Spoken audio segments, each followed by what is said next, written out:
Morning students. आज हम देखेंगे कि जो क्रोमेटोग्राफी का चैप्टर चल रहा था वर्ण लेखिकी का, उसके अंदर हमने डिफरेंट डिफरेंट क्रोमेटोग्राफीज देखी और लास्ट लेक्चर्स में हम देख रहे थे कि किस तरह से एडजॉर्प्शन क्रोमेटोग्राफी अधिशोषण वर्ण लेखिकी काम करेगी। अधिशोषण वर्ण लेखिकी हमने देखा कि एक विलायक जो है किसी भी अवयव को लेकर के कैपिलरी एक्शन के द्वारा किसी सतह पर, जो कि टीएलसी हो सकती है, कुछ भी हो सकता है, पेपर क्रोमेटोग्राफी हो सकती है, उसके ऊपर वह अवयव को लेकर के गति करेगा और अवयव की गति और विलायक की गति के आधार पर उसका हम अध्ययन करेंगे। और जो अवयव है वह दो विलायकों में असमान रूप से वितरित होता है, जो कि उसकी प्रॉपर्टी होती है। और इसके अंदर हमने एक केडी को परिभाषित किया था वितरण गुणांक के अधिशोषण में वह दो लेयर्स के बीच में किस तरह से अपने आप को विभेदित करेगा। आज हम देखते हैं कि जो अधिशोषण वर्ण लेखिकी है उनके अनुप्रयोग क्या क्या हैं, कि किस किस जगह वहाँ पर काम आता है। जैसे कि अभी अपने वर्णन किया कि ज़्यादातर यह जो विलायक गति करेगा उसके अंदर यह उस अवयव को लेकर के अपने साथ में चलेगा। तो और जो सतह है उसके ऊपर वह जो अवयव है, जो केमिकल जिसको हमको एनालाइज करना है, वह रंगीन पदार्थ हो सकता है, डाइज हो सकती है, अलग अलग तरह के एमिनो अम्ल्स वगैरह हो सकते हैं। तो वह उस सतह के ऊपर जब अधिशोषित होगा तो उस अधिशोषण को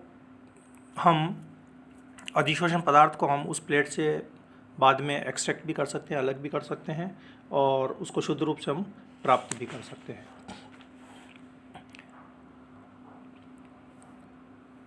जो अधिशोषण, कुछ अधिशोषण पदार्थ है, अधिशोषण होगा जो स्थायी रूप से लंबे समय तक वह अधिशोषित रह सकते हैं, उसको हम बाद में पता कर सकते हैं। और कुछ अधिशोषण होता है जो या तो होते ही नहीं है या कम होते हैं। तो ये जो डिफरेंस है यह मुख्य रूप से अधिशोषण वर्ण लेखिकी का आधार है। और इसके ऊपर जो अधिशोषित होने का जो क्रम है वो यहाँ पर ये इस तरह से लिखा है कि अम्ल सबसे प्रबल अधिशोषित होते हैं, उसके बाद में एल्कोहल, उसके बाद में कार्बोनिल समूह, उसके बाद में एस्टर्स और उसके बाद में हाइड्रोकार्बन्स। तो इस आधार पर हम देखते हैं कि हाइड्रोकार्बन जो सबसे कम अधिशोषित होता है, हाइड्रोकार्बन्स और एस्टर्स, उनको हम मिश्रण से पहले ही अच्छी तरह से उसको पृथक कर सकते हैं।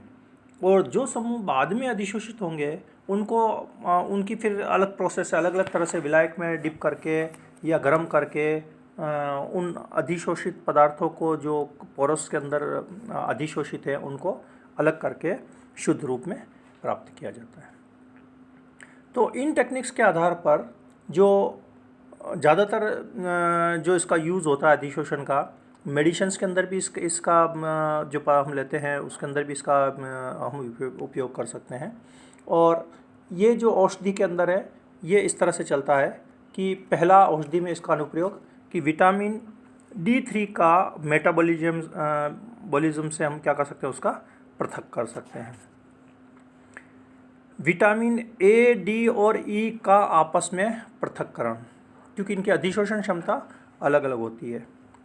PTH एमिनो अम्लों का पृथक्करण, क्योंकि सभी के क्रियात्मक समूह अलग होते हैं, समावयवी अलग होते हैं। खास तौर से जो समावयवी पदार्थ हैं उनके लिए यह बहुत अच्छी तरह से वर्ण लेखिकी काम करती है। त्रिचक्रीय एंटी डिप्रेसेंट का पृथक्करण, जो प्रतिअवसादक होते हैं। कलर्ड सब्सटेंस, जो अपन बार बार कह रहे हैं कि वर्णकों का, जैसे कार्टिनॉइड्स,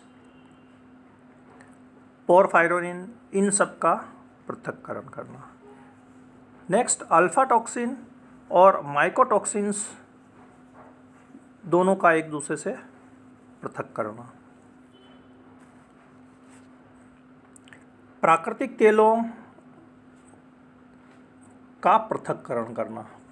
सेपरेशंस करना, सॉल्वेंट एक्सट्रैक्शंस की विधि और अधिशोषण दोनों को मिश्रित करके इसमें इस चीज़ को काम में लिया जाता है और इसका उपयोग किया जाता है। ग्लिसराइड्स एवं थैलेट एस्टरों का पृथक्करण करना।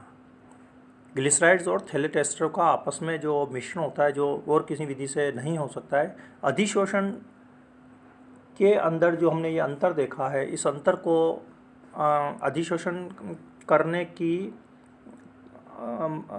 स्थायी अधिशोषण करना और कम अधिशोषण करना, इस प्रोसेस को काम में लेकर के हम ग्लिसरॉइड और थैलेट एस्टरों का पृथक्करण करते हैं। Thank you.